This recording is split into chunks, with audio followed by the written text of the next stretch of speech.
Fala pessoal, tudo bem? Aqui quem fala é o Benegas e hoje nós vamos falar de filosofia medieval, tá? Para falar de filosofia medieval, nós vamos falar de duas correntes desse período, tá? Quais são essas correntes filosóficas? A patrística, né, que o seu principal expoente é Santo Agostinho, e logo após isso nós vamos falar sobre a escolástica de Tomás de Aquino. Bora lá então, gente? Então vamos lá, tá? O que nós temos como filosofia medieval, gente? É a tentativa, tá, de atrelar o cristianismo à filosofia grega, tá? Então nós vamos ter duas grandes fontes de influência da filosofia grega na filosofia medieval, né, no cristianismo. Quem seriam? Tá? Nós temos Platão e Aristóteles como os grandes filósofos gregos que vão acabar influenciando aí na formação do que nós chamamos de filosofia medieval, tá? Então, Santo Agostinho, ele vai ser influenciado por Platão, São Tomás de Aquino, ele vai ser influenciado por Aristóteles, tá? Então vamos lá. Por muito tempo se defendeu a ideia que a Idade Média era a Idade das Trevas, onde nós não temos um avanço intelectual. Isso foi criado, né, durante o período do Renascimento. Então esse questionamento da construção de conhecimento dentro da perspectiva da filosofia medieval, nós vamos ter aí a quebra desse pensamento. Por quê? Porque se existem filosofias, né, a ideia de racionalizar a fé, tanto na patrística quanto na escolástica, e principalmente a partir do século XII, o surgimento das universidades na Europa, então, nós não podemos dizer que a Idade Média é uma idade das trevas do ponto de vista do conhecimento. Muito pelo contrário. A Idade Média ela foi riquíssima nessa perspectiva. Porém, né, como nós temos uma grande influência do cristianismo, e principalmente o cristianismo ali monopolizando o conhecimento, nós vamos ter essa terminologia sendo criada aí durante o período do Renascimento, tá? Então vamos lá. Sobre a patrística e Santo Agostinho, tá? Boa parte da influência do pensamento cristão atual é baseado na tentativa de racionalizar a fé. Então, na filosofia medieval, nós temos a ideia de unir a fé com a razão, tá? Então vamos lá. Do maniqueísmo, nós temos a ideia do bem e do mal. Então, basicamente, o que o Santo Agostinho ele fala? O que ele vai definir como bem e mal? Tá? Então, vamos pegar Platão e a alegoria da caverna. O conhecimento ele está fora da caverna, é a luz. Tá? Então, o bem existe, ele é um ser, tá? Iluminado. E o mal, ele não é um ser. O mal, ele é o afastamento do bem. Tá? Ou seja, aí surge a ideia de céu e de inferno, de luz e de trevas. Ou seja, nós vamos ter aí a ideia de bem com a iluminação, com a aproximação a Deus, e a ideia de mal, que é o afastamento, tá? É o afastamento da luz. Ou seja, quando nós estamos em trevas, a trevas não é um ser. Nós não estamos falando da concepção de diabo, de um deus das trevas. Nós só estamos falando que a ideia de maldade é quando você se aproxima da escuridão, ou seja, se afasta da luz. Ou seja, o neoplatonismo, né, que seria esse platonismo aí cristão, podemos dizer assim, é a ideia de que o mal está para as trevas, assim como o bem está para a luz. Então, a luz, como que você se aproxima da luz? É a fé que você sente em Deus, tá? Então, esse pensamento, ele acaba se tornando um pensamento racional. Ou seja, dentro dessa perspectiva, vamos dar uma olhadinha nessa frase de Santo Agostinho. Vamos lá, a primeira frase aqui em cima, a razão sozinha é manca. A fé ilumina a razão e nos leva à verdade absoluta. Então, o que ele está querendo dizer? Que eu preciso racionalizar, eu preciso dar um sentido à minha fé. A razão sozinha, ela não é forte o suficiente. É a união da fé e da razão que eu consigo levar à verdade absoluta, ou seja, o conhecimento. E a fé seria esse caminho para se chegar à luz. Só que quando eu vou mensurar, né, o que é mais importante, se é a fé ou é a razão, né, esse conhecimento científico, olha a segunda frase aí do Santo Agostinho, olha. A fé e a razão, elas caminham juntas, mas a fé vai mais longe, ou seja, ele acaba colocando uma importância maior na fé do que na razão. Ou seja, ele não está menosprezando a razão do ponto de vista que a razão não é necessária. Ele está valorizando a razão. Mas se eu for mensurar o que é mais forte, se é a fé e a razão, tá? A razão sozinha é manca. Então, é necessário a fé. A fé é que vai levar você para mais longe, tá? Então, dentro desse ponto de vista, nós podemos concluir que Santo Agostinho, ele é influenciado por Platão. Então, o que nós temos, né? Platão, ele cria o mundo das ideias e Santo Agostinho cria a teoria da iluminação. Lembre-se, pessoal, a principal teoria de Santo Agostinho é a teoria da iluminação. Ou seja, olha a frase aqui, ó. O homem recebe de Deus todo o conhecimento das verdades eternas. Ou seja, você tem que caminhar em direção à luz. Olha a aproximação que Santo Agostinho está fazendo com a alegoria da caverna de Platão, tá? Então ele está apenas, digamos assim, trocando a ideia, tá, do mundo, né, sensível e do mundo das ideias, que é o mundo inteligível, por Deus. Ou seja, o mundo inteligível, ou seja, o que está fora da caverna, é Deus. Então é Deus que pode dar o conhecimento verdadeiro e eterno sobre as coisas. Então nessa imagem aqui vocês podem perceber a ideia de luz, ela é muito presente até hoje no cristianismo, porque é a tentativa de Santo Agostinho de racionalizar a fé, tá? Então, ainda pegando a ideia da alegoria da caverna, cria-se a ideia de cidade dos homens e cidade de Deus. A cidade dos homens, ela é corrupta, ela é decadente, um dia irá acabar. A cidade de Deus, muitos chamam isso de céu, é o lugar da eternidade, é o lugar perfeito, é o lugar de paz. Então, o que nós estamos vivendo aqui é finito, tá? A infinitude, ou seja, a eternidade, está na cidade de Deus, ou seja, está no reino dos céus. Ou seja, quando nós vivemos em busca da fé, nós estamos indo em busca do futuro, nós estamos indo em busca da paz temporal, nós estamos indo em busca da eternidade.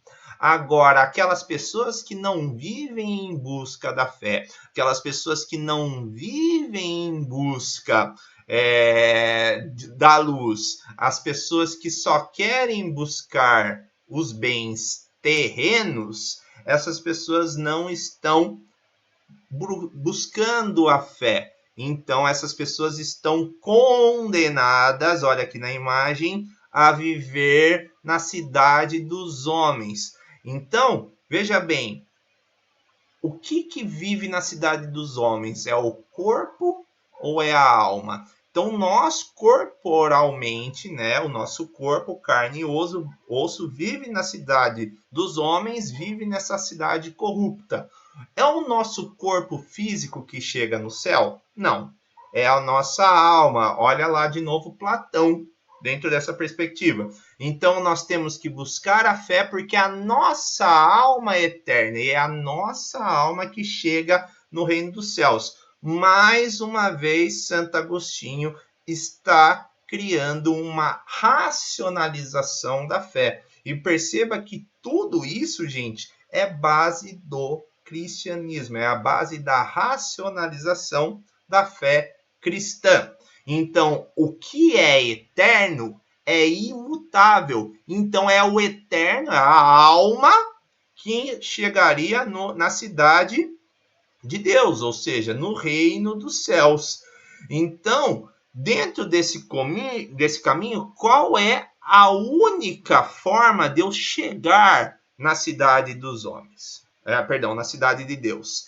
É ter fé, tá? Então, a fé é que constrói o caminho para que a nossa alma pise no reino dos céus. Então, veja que toda a filosofia medieval aí está sendo construída para racionalizar a fé. Então, nós temos a união da fé e da razão. Tudo bem? Então, vamos lá. Então, gente, para Platão, tá? Nós vamos ter aqui a ideia do mundo sensível e do mundo inteligível, tá? Então, como que o Platão ele acaba sendo aplicado ao cristianismo, tá? A razão é subsidiária da fé e ela é submetida, ou seja, a razão ela tem uma única função. Qual é a função da razão? Defender a religião, defender o cristianismo. Então, veja bem, ó, se nós vivermos do mundo sensível, ou seja, se nós vivermos dentro da caverna, nós teremos aqui ó, uma instabilidade, né? O mundo material ele gera uma instabilidade, nós teríamos aqui o mundo, né? A cidade dos homens. Agora, o mundo inteligível para Platão, ele nos traz estabilidade. Essa estabilidade ela é utilizada para chegar no mundo espiritual e esse mundo espiritual você encontra Deus e você só alcança esse mundo espiritual através da alma. Então, olha só, vamos comparar as frases de Platão e de Agostinho. Olha lá, Platão. O homem é uma alma que habita um corpo. Santo Agostinho afirma a transcendência da alma para o corpo, ou seja, o seu corpo ele é finito, a sua alma ela é infinita. Platão, o conhecimento ele vem através do mito da caverna, da alegoria da caverna, luz e iluminação. Já Santo Agostinho, o conhecimento é uma revelação, é uma luz divina. Olha só como toda a base cristã aí vai ser criada tanto por Santo Agostinho no movimento da patrística, tá? Então a alma, pessoal, nessa perspectiva, ela é a única forma de alcançar o reino celeste. Então, como que a minha alma se torna pura, gente? O homem ele deve evitar as provocações materiais, ou seja, o homem ele deve evitar o pecado. O pecado, ou a ideia de pecado e virtude, ela vai ser construída nessa perspectiva para nortear as pessoas daquilo que elas podem fazer e daquilo que elas não podem fazer. Ou seja, eu posso fazer qualquer coisa, tá? Eu posso pecar, tá? Eu tenho livre-arbítrio, eu posso pecar.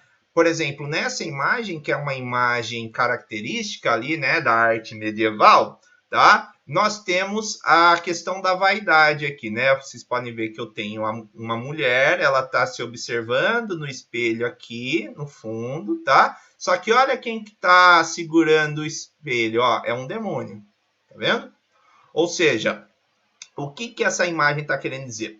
Essa pessoa é livre para ser vaidosa?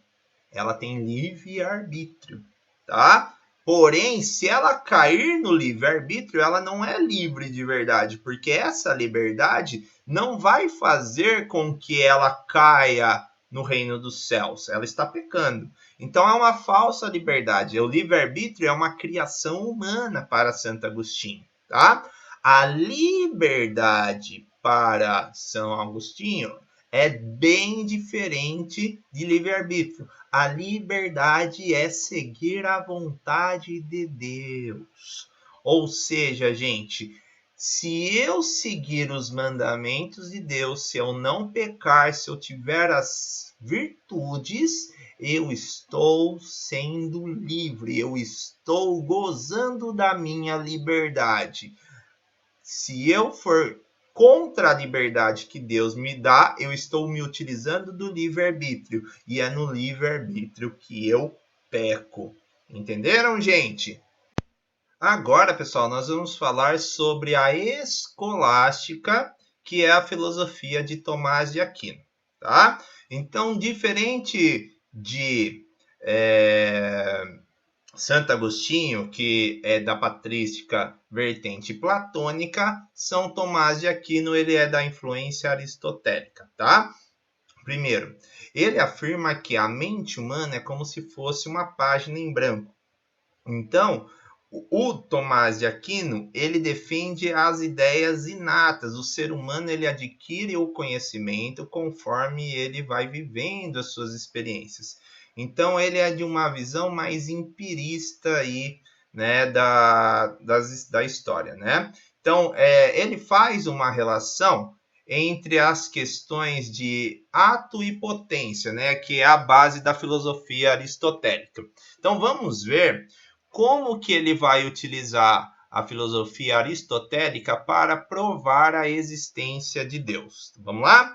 Então, existem, segundo o Santo Agostinho, São Tomás de Aquino, 5 vias para provar racionalmente a existência de Deus, tá? Então, naquela relação entre ato e potência, nós vamos falar do movimento ou do primeiro motor, tá? Então, segundo Tomás de Aquino, as coisas elas existem porque elas estão sempre em mudança, sempre em movimento, ou seja, é o ato e a sua potencialidade, né? Ou seja, aquilo que eu sou e aquilo que eu posso ser.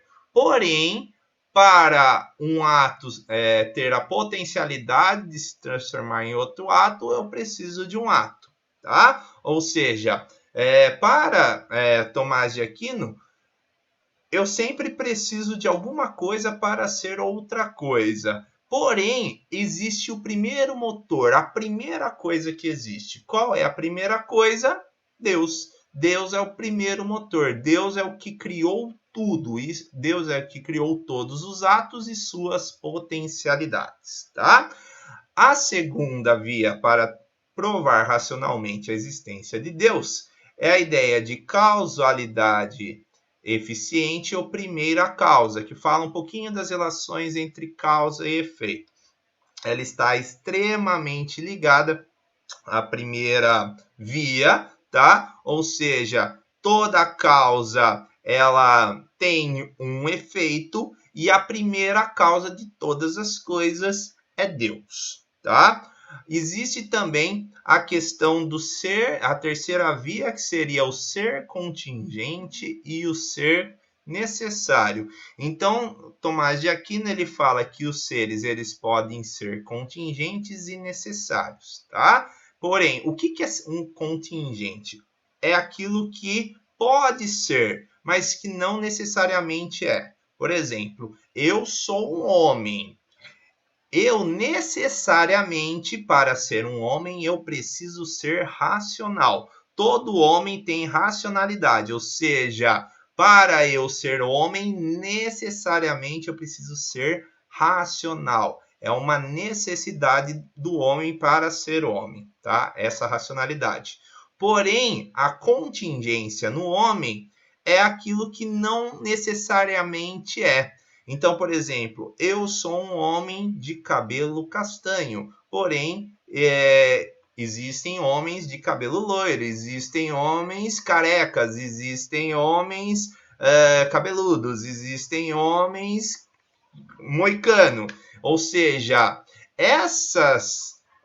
o cabelo ele não é necessário para transformar o homem em um homem, tá? É um ser, né? O cabelo ele é contingente, ele pode ser como pode não ser. É a mesma. Vamos dar um outro exemplo para facilitar. Pensa no quadrado, tá? Um quadrado, para ser um quadrado, ele necessariamente precisa de 4 lados.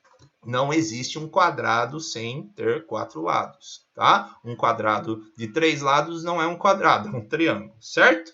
Porém, a cor do quadrado não importa. O quadrado ele pode ser vermelho, ele pode ser azul, ele pode ser verde, ele não vai deixar de ser quadrado, tá? Se ele tiver a cor que for, tá? Então, existe o ser contingente e o ser necessário. O ser necessário e contingente é Deus ao mesmo tempo, tá?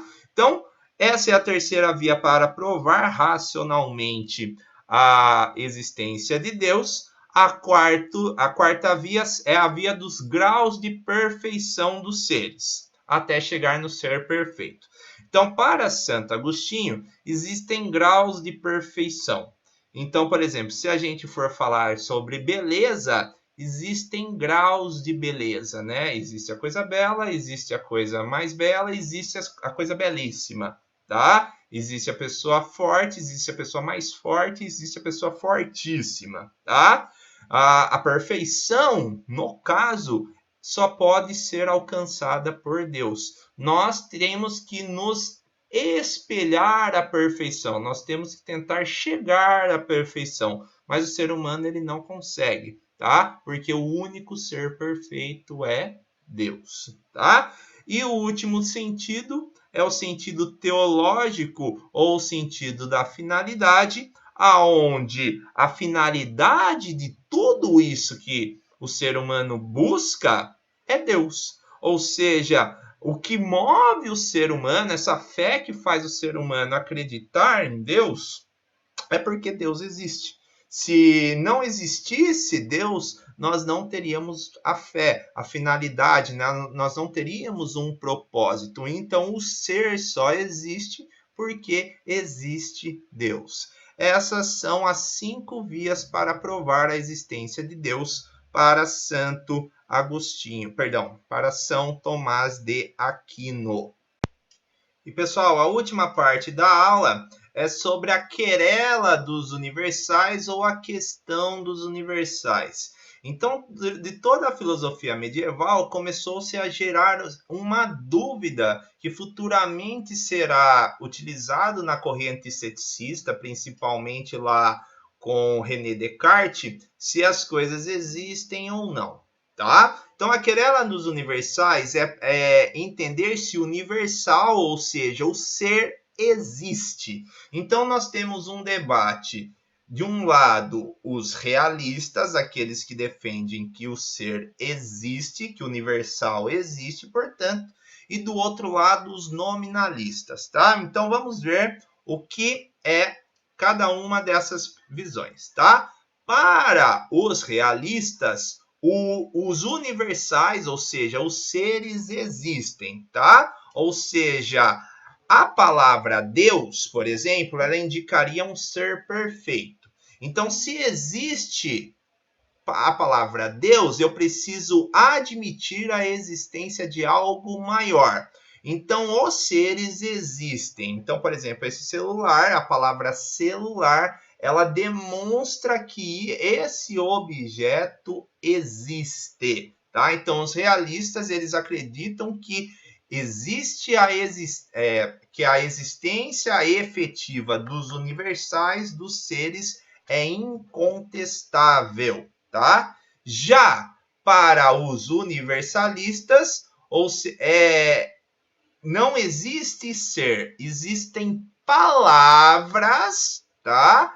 Que é apenas uma abstração para os objetos. Ou seja, é a capacidade do ser humano criar significado e sentido para as coisas. Ou seja, os seres não existem, os seres são apenas palavras, tá? Então, lembrando, vamos lá.